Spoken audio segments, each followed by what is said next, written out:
கரிமலைக்கு வந்தாச்சுன்னா அது ஏழையாக இருந்தாலும் சரி, பணக்காரனாக இருந்தாலும் சரி, குழந்தையாக இருந்தாலும் சரி, பெரியவராக இருந்தாலும் சரி, தவழ்ந்து தான் சார் ஏறி ஆகணும். அங்கே தான் வச்சான் ஐயப்பன். இப்போது உன்னோட விரதத்துக்கு ஆசிட் டெஸ்ட் எங்கே தெரியுமா? எக்ஸாமினேஷன் கரிமலையில், அடுத்தது நீலிமலையில். அதனால தான் நீலிமலை ஏற்றம் ஒன்றால் முடியாது கண்ணு, சிவபாலனும் ஏற்றிடுவார், சரண்டர் ஆகன்றான். இப்போது ஐயப்பன்ட்ட சரண்டர், நான் ஏற்கனவே பல தொகுப்பில் இது சொன்னேன்.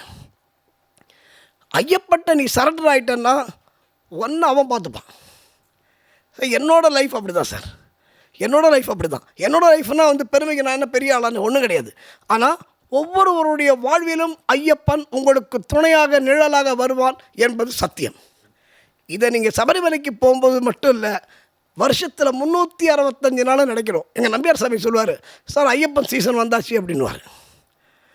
அப்போ நம்பியார் சாமி திரும்பி கேட்டார், ஏடா ஐயப்பன் என்ன சீசனா? ஐயப்பன் என்ன ஆரஞ்சா, ஆப்பிளா, வாழைப்பழமா? என்னடா ஐயப்பன் சீசன்? வருஷத்தில் 365 நாளும் ஐயப்பன் சீசன் தான் அப்படின்னு சொல்லுவார்.